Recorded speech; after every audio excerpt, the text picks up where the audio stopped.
exactly what we got. And I just think that's very creepy, and she had purple eyes. So welcome back to another video. My name is Gabrielle, and today I'm really excited to talk to you all about a gothic, dark academia-ish romance novel called Gothikana. There will be spoilers in this video, but I will start by giving an overall synopsis of what happens in the story, and then I will dive more into what I thought worked and didn't work within the plot and the romance. And one aspect I really would like to discuss, particular to this book, is how it is promoted and shared as a dark academia novel, and how I thought it didn't quite hit the mark in that regard. The book follows our main character, Corvina. She is 21 at the time the story starts, and she was raised by her mother. Her father took his own life when she was 1 year old, and so she's been raised by her mother ever since, and they kind of lived on the outskirts of her town. People thought they were weird, maybe witches. They spoke to animals and the crows that lived around them, or the ravens, I should say, because she's named after a raven and she has dark raven hair.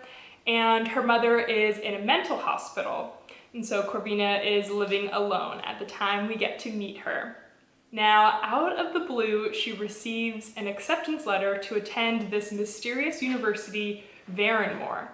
She cannot find any information about it online, but they say that they found her and, they think that she should attend their school. She can go and obtain an associate's degree, continue on to, more of an advanced degree, or just stop at the associates and transfer elsewhere. But they emphasize that by attending their school, she will meet their prestigious alumni and gain connections. When Corvina first arrives at Varenmore, she quickly learns that there are many rules and mysteries about the university. She makes a small group of friends, including her roommate, Jade, and they share with her these rules, such as you are forbidden from pursuing a relationship with a professor as a student.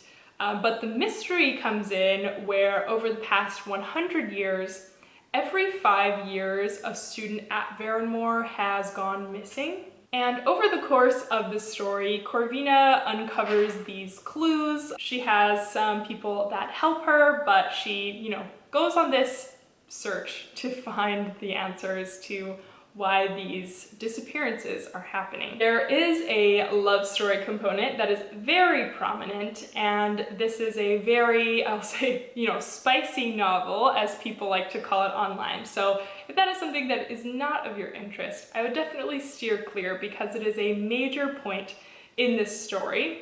As you may have guessed from the rule that was explicitly stated to Corvina multiple times, she does ultimately end up in a relationship with her English professor. It is the type of romance where, he's making statements to her that are like, don't look at me that way, you don't know what it does to me, like I can't control myself when I'm around you, type of thing. And it is really emphasized in the novel that she is 21 years old, even though she's a first-year student and the others are around 18 or 19.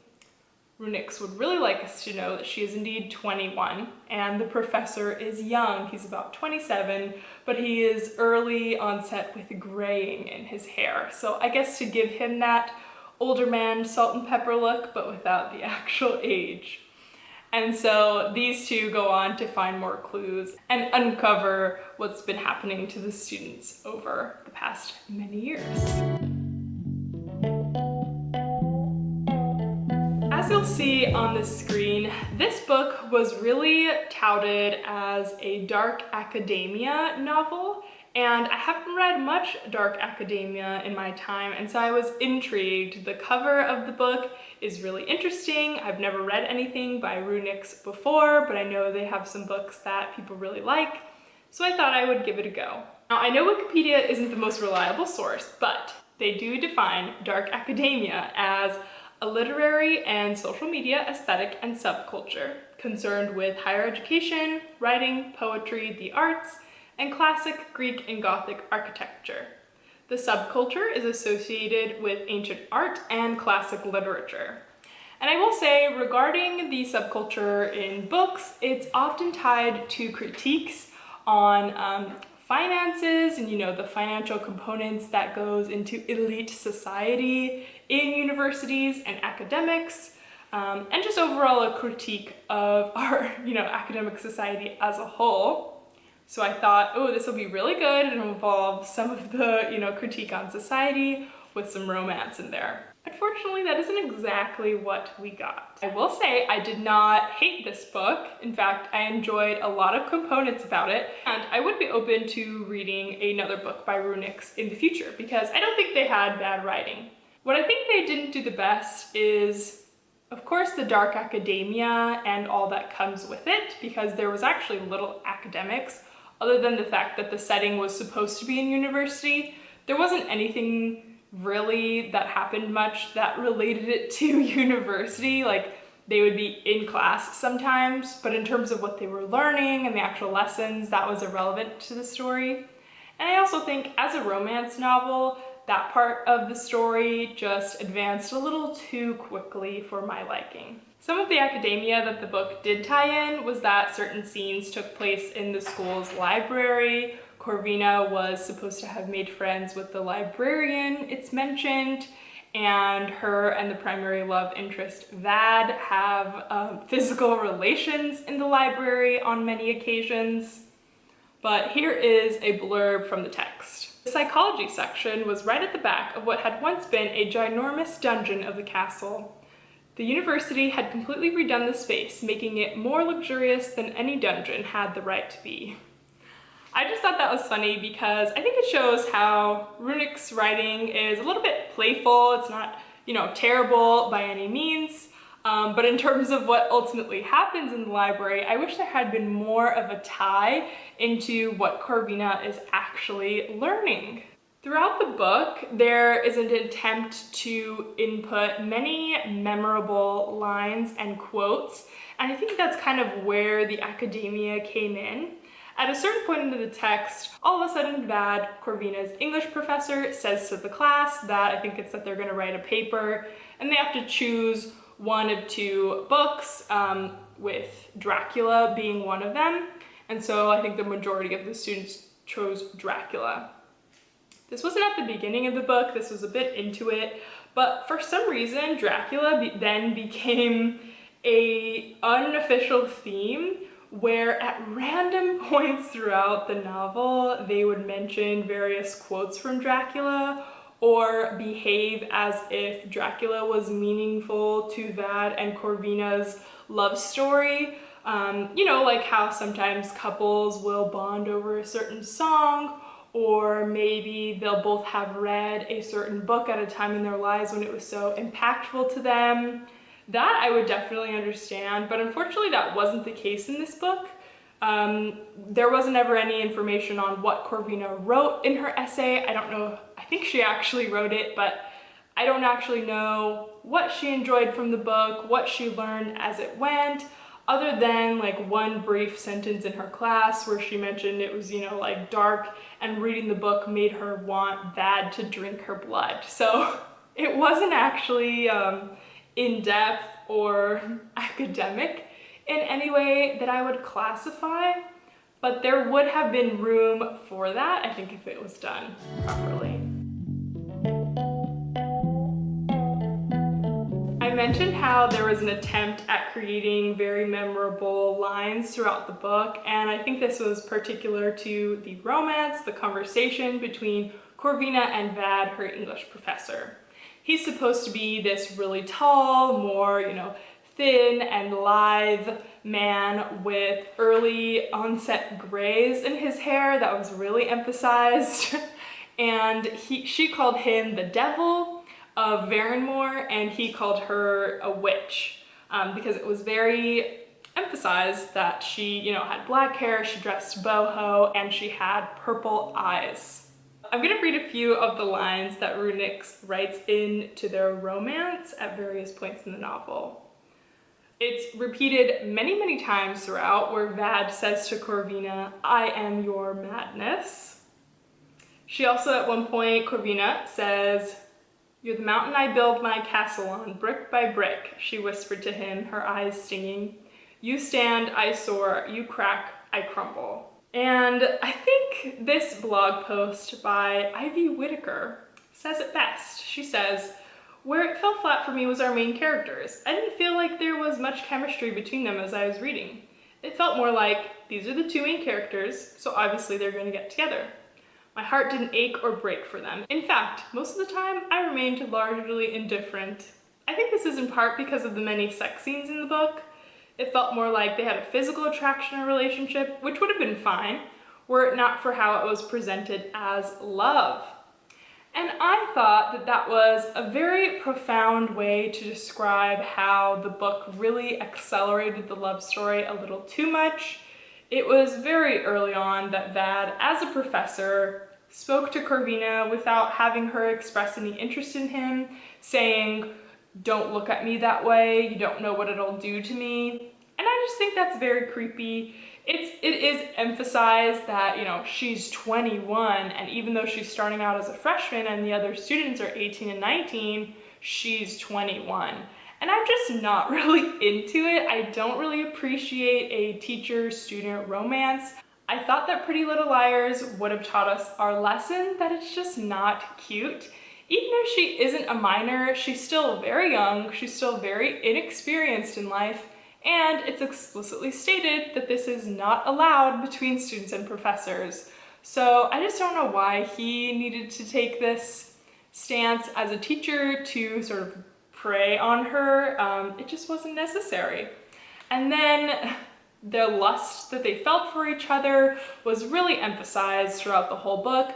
It was, you know, pretty explicit on the physical scenes between the two characters, but then at the same time, it was emphasized that it was true, deep love.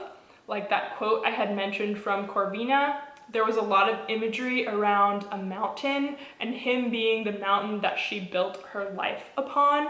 There wasn't actually any scenes within the book where they bonded on anything truly meaningful.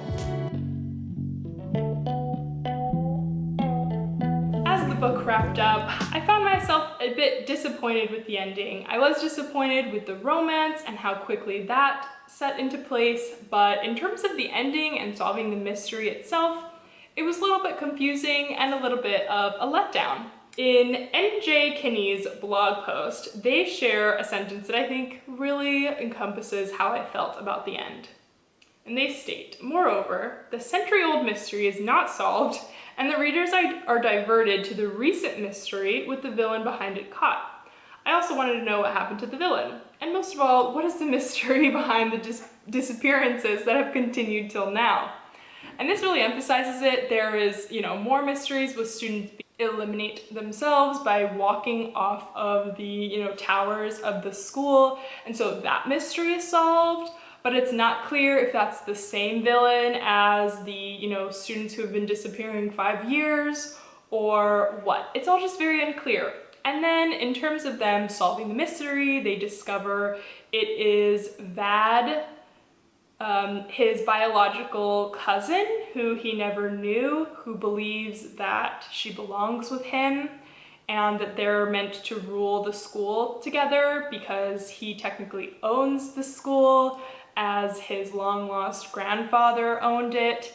It was all a little bit convoluted, and so yeah, his long-lost cousin who wants to be in a relationship and rule, you know, run the world with him, is the one controlling the minds of these students to make them walk off the building. And so that part is solved. But again, we don't actually know what happens to her. Like, she is pushed off the building by Vad at the end. And then it kind of says that like these spirits come out of her and Corvina hears the voices of these spirits. But we don't know where they go. Do they go into Corvina? We're not quite sure. A very important component of the story was Corvina's mental health. So we know her mother is in a mental hospital for schizophrenia. Corvina previously checked herself in there as well with concerns that she had it because she's always heard this voice who she decides to call Mo.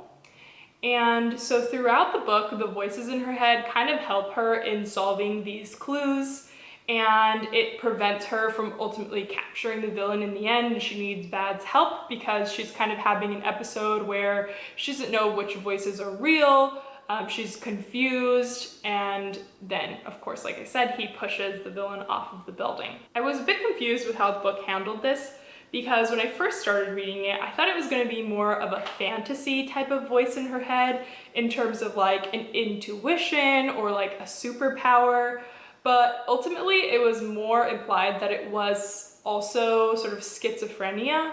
The statements that Bad and Corvina made between themselves towards the end of the book, after he saved her from getting pushed or walking herself off the building, was it sort of implied that like their love would help her overcome her mental complications. She did go into a hospital for 6 months after the incident with the villain, but then after that it was kind of just like, oh, okay, like that's it now, like she's good.